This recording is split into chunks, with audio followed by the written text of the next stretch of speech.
Shooting for love. A woman of noble character, washing clothes and planting gardens. Whoever thought she was to be my wife one day? My name is Hugh Williams, and I am, or was, heir to the throne of Wales. My father is king, and I am the oldest son, a prince. I have lived in Cardiff my whole life, never once feeling the wonderful green grass beneath my toes, or the wind in my hair. The wind out here is way different than the wind of a city. Only you too could feel how I feel. Happy, content, peaceful, not like I used to be living in the big city. My wife moved me out here after we got married, and I haven't regretted a thing since. My wife's name is Bella Elena, Bella for short, queen of the grass between my toes and the breath of my lungs. We met in August. She was doing her shopping, and I was chasing my Yorkshire Terrier, Ralph, through the street. I don't know whether it was coincidence or fate that brought us together that day, but somehow my dog led me to find my beautiful wife. She was just standing there in the middle of the sidewalk in all her majestic glory, when my dog goes flying through, racing around her heels. And I, not seeing this beautiful creature before me, went bulldozing through like a big clumsy oaf, too late to stop myself. All of her things went flying, and she fell to the ground, me following closely behind. In the course of trying to get up from the tangle of arms and legs, I accidentally fell back down on top of her again.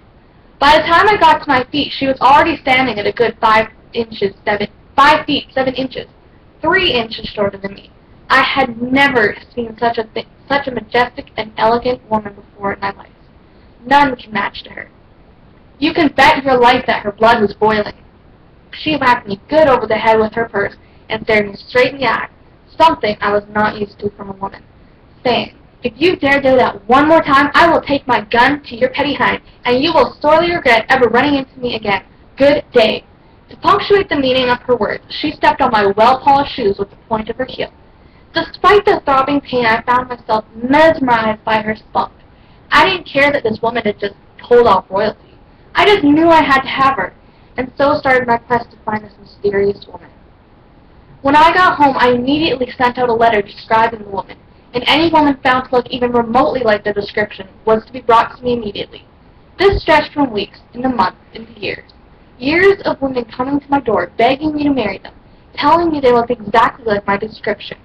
Years of waiting and wondering where this woman had disappeared to. Each night as I lay in bed, I would remember her long, thick brown hair cascading down her back in curls, and that lock of hair that fell down in front of her forest green eyes, placed above perfectly curved lips, pulled taut in a frown. Finally, 3 years after our first encounter, I was blessed with the opportunity to visit distant cousins in England. My parents decided to stay back in Wales, so it was just me going.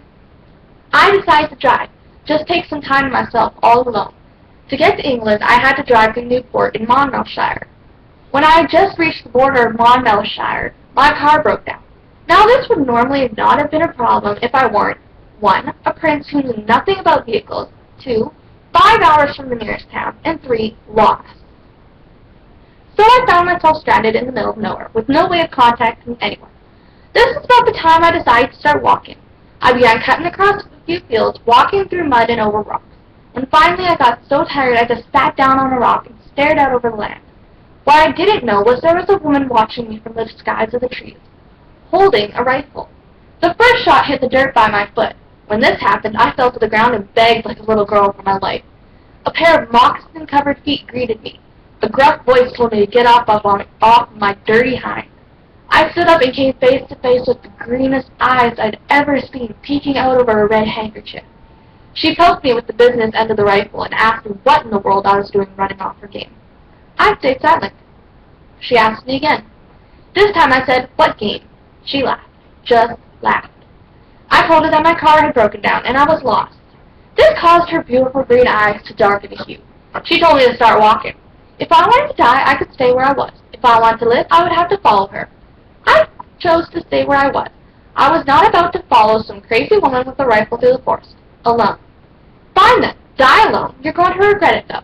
I will be back to pick up your dead carcass in the morning. No need, I said. I won't be dead, and I certainly don't need a lady's help. The forest quickly started to darken, and with it came an ear-shattering scream, which I later found out belonged to a wildcat. A freezing cold settled over the night, like a blanket filling in all the warm gaps. I could see glints of light bouncing off small objects to my left and leaves rattling to my right. To say I had any sleep in the least would be a lie. I was frozen and terrified by the time the sun started to show its face in front of me.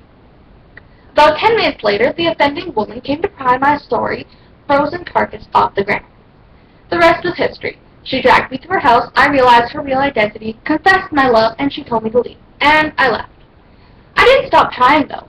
Over the next few months, I continued to express my love for her until she finally broke down and said yes. We got married the following year, and are happily in love. Aren't we, Bella? Bella? Never mind.